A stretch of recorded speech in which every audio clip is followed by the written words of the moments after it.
played in Berlin was a children's concert for the Berlin Library, and since it seems like a long time since I played in Berlin, and since I haven't played my trumpet since yesterday, and I'm not sure if it's still working, and since I want to make sure you're all in good voice, I'm going to start with a song that suggests it's been a long, long time, and if you feel inspired to sing along, don't hesitate.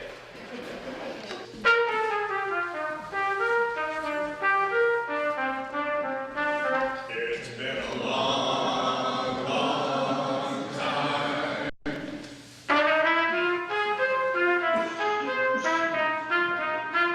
It's been a long, long time.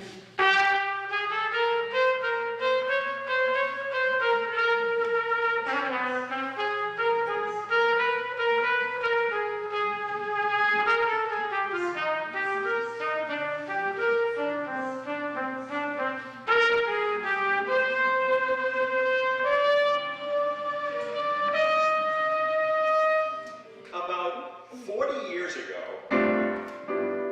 I guess it was about 37 years ago, my son, who is now 40, came up to me. I was sitting at the piano minding my own business. I was sitting at the piano minding my own business when a little voice came from behind. Anyway, he asked me if I knew an alligator song, and when I told him I didn't know an alligator song, he said, "Well, you're a musician, why don't you just write an alligator song?" So I started writing animal songs, and I started doing children's music and writing it and performing it. And one of the places where I used to do a lot of children's concerts was the Norman Rockwell Museum out in West Stockbridge. I got a call out of the blue one day, and they said, "We're going to be having a convention of secondary school administrators, principals, vice principals, superintendents, and we're going to be showing them Norman Rockwell magazine cover art from the years 1914 through 1950, which was pretty much the height of Norman Rockwell's productivity." And they said, all of the art that we're going to be showing was inspired by major world events, like the two world wars, the Great Depression. What they wanted me to do was, if they were showing something from World War I, they wanted me to play music that was inspired by World War I.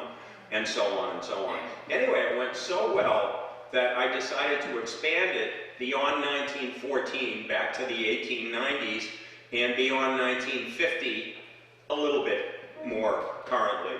So most of the music you're going to hear today are songs that were inspired by major world events. I know that we have somebody here who's 90, right, Bill?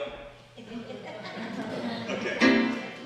When Bill's parents were young, were kids, most of the American pop music that people were listening to in this country was in three-quarter time, and it was mostly because Johann Strauss, the waltz king, had been writing waltzes all throughout the latter part of the 19th century.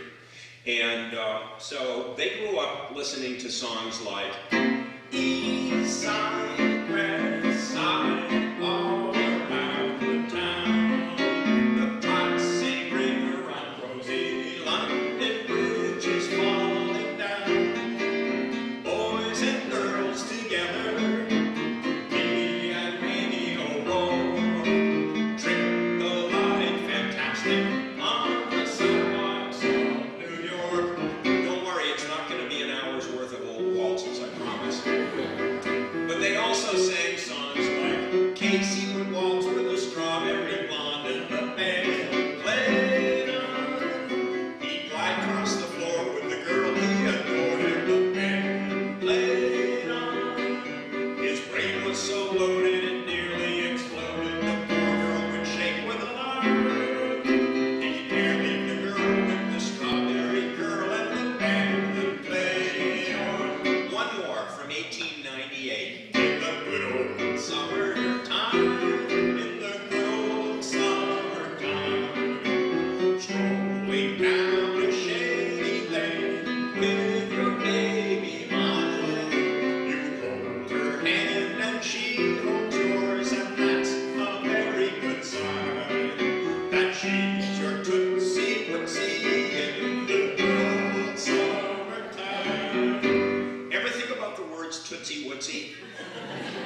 You know, every generation of parent worries about the kids that worries about the music that their kids are listening to. My daughter, who is now 38, was growing up in the 70s and 80s and listening to early forms of hip hop and gangster rap. You know, which to me basically sounds like DJ, DJ, you know, with a few expletives sprinkled in. And I was worried, but she actually grew up to be an upstanding human being, and she's a wonderful person. She's now a high school Spanish teacher that worries about the music that her students are listening to. When I was growing up, in the 60s and in the Beatles, where there was all this talk about the Beatles coming over, my parents were really, really freaked out because, you know, the Beatles were guys that had hair that was longer than this, and, you know, nobody ever had before.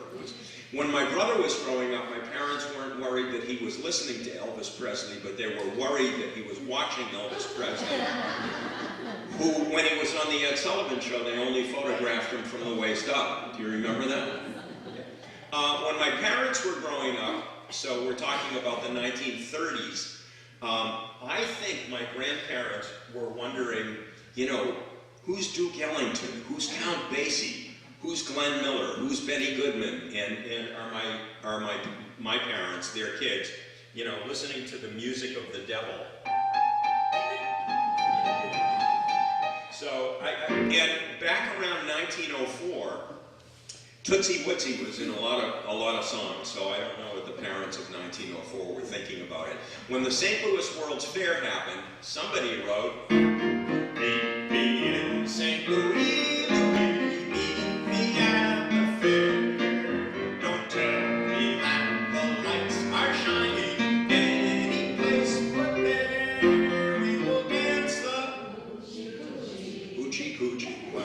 You can be my Tootsie Wootsie if you meet me in St. Louis, meet me at the fair. In 1905, Oldsmobile came out with a car called the Curve Dash Olds, and they were so sure that everybody in the country was going to sell their horses, buy a Curve Dash Old, and the whole country was going to become a nation of automobile drivers.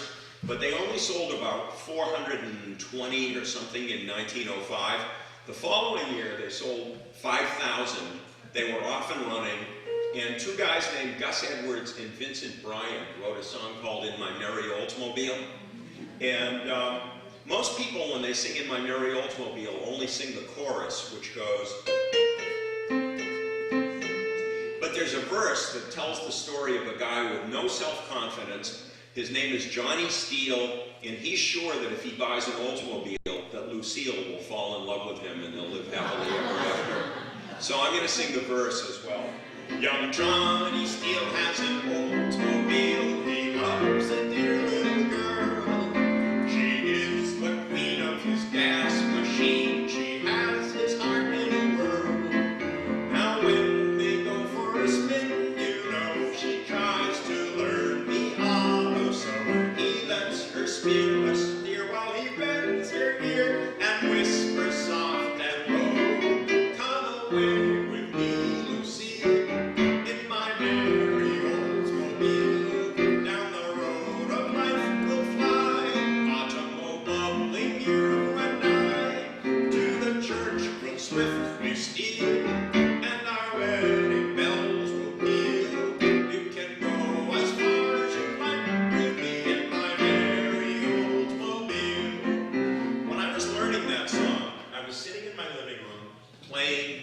Playing piano and singing "In My Merry Oldsmobile," and my son, who I mentioned is now 40, this was about 5 years ago, walked in, heard me sing "You Can Go As Far As You Like With Me in My Merry Oldsmobile," and said, "Dad, they weren't writing stuff like that 100 years ago, were they?" And I had to kind of straighten him out. And, you know, my wife says to this day, "He's your son." Anyway, the second verse is a little racy. I'm going to sing it with the Boston accent that I regretfully lost along the way. But when I was growing up in Winthrop, I had the worst Boston accent you could ever imagine. And the second verse goes, they love to spark in the dark old park as they go rolling along. She says she knows why the motor grows, the spark is awfully strong. Each day they crew to the engines tune, their honeymoon will happen soon. He'll win Lucy with his Oldsmobile, and then he'll softly croon, come away with me, Lucy, in my merry Oldsmobile. Down the road of life we'll fly, automo bubbling, automo bubbling. I guess if you're the lyricist and you need a 5-syllable word and automo bubbling pops into your head, you go with it. To the church we'll swiftly steal, and our wedding bells will peal. You can go as far as you like with me in my merry Oldsmobile. So that's in my merry Oldsmobile. The earliest surviving recordings was of a song that Al Jolson recorded in 1912. So this song is 104 years old. Judy Garland then recorded the same song in 1939, and 2 years later, Harry James recorded the same song in 1941. Anybody?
Started in 1914. We didn't get into it until 1917, but as soon as we did, all the songwriters started writing patriotic songs, and there was one songwriter in particular that would really have to be considered the poster boy for World War I.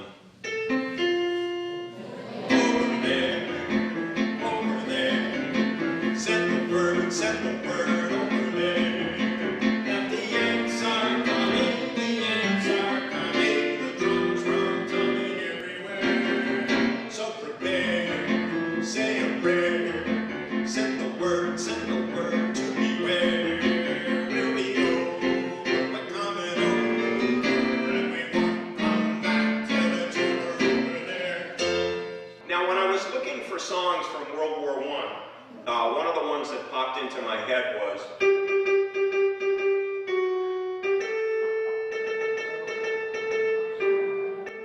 Mademoiselle from Armentières, Parlez-vous? And I didn't know the words, so I Googled the words, and you know, all these verses came up on my computer screen. Keep in mind that this is a song that was sung in the trenches of Europe by the GIs in World War I. And, you know, it probably wasn't the most proper environment. And I looked at the first verse and I said, gee, I can't sing that in polite company. Then I looked at the second verse and I said, oh man, I can't sing that in polite company. I'm going to sing the two cleanest verses of Mademoiselle from Armentières that I could find. Mademoiselle from Armentières, parlez-vous. Mademoiselle from Armentières, parlez-vous. Mademoiselle from Armentières, she ain't been kissed in 40 years. Dinky, dinky, parlez-vous. Not bad. Mademoiselle from Armentières, parlez-vous. Mademoiselle from Armentières, parlez-vous. She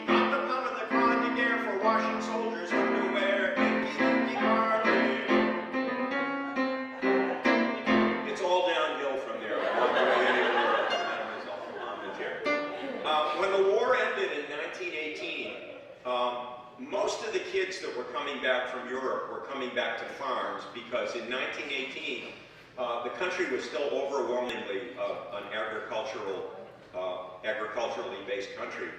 And a lot of the kids that had fought had never even been to their state capitals, much less Rome, Berlin, Paris, Moscow. And their parents were worried now that a lot of them weren't going to want to be farmers anymore. And that anxiety inspired a song called How You Gonna Keep Them Down on the Farm? How you gonna keep them down on the farm after they've seen Paris? How you gonna keep them away from Broadway, Chester around, paint the town? How you gonna keep them away from harm? That's the mystery. You'll never want to see a rake or plow.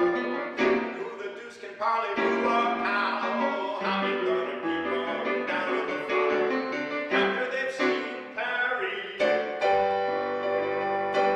Right around 1920, something wonderful happened to American music.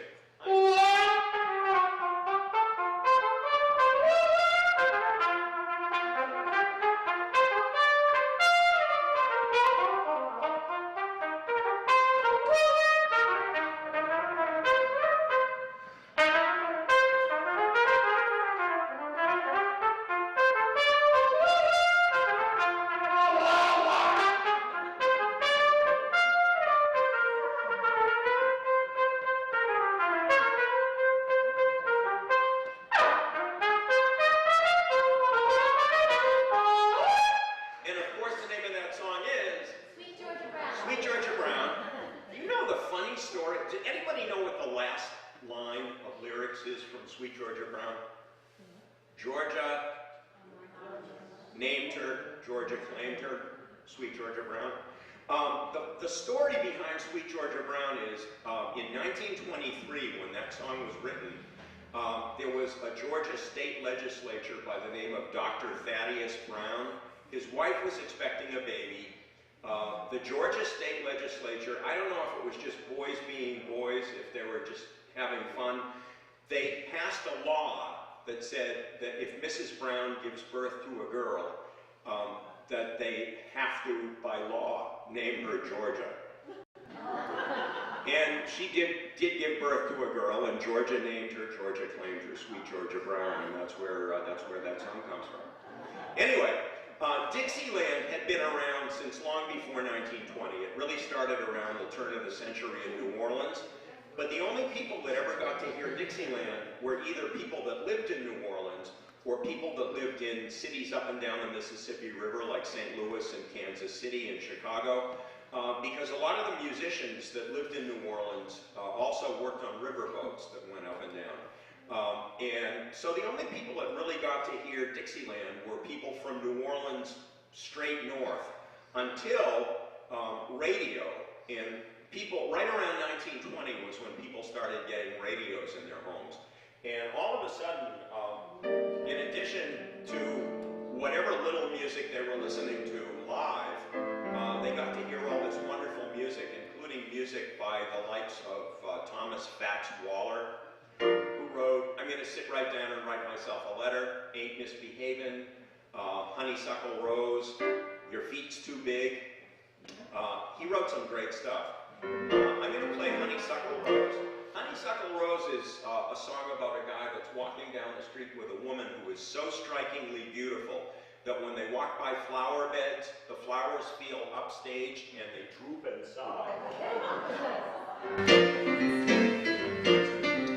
Every honeybee fills with jealousy when they see you out with me.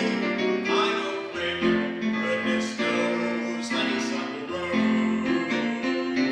And when we're passing by, flowers droop and sigh. I know the reason why. You're much sweeter, goodness knows, honeysuckle rose. You know I don't buy sugar.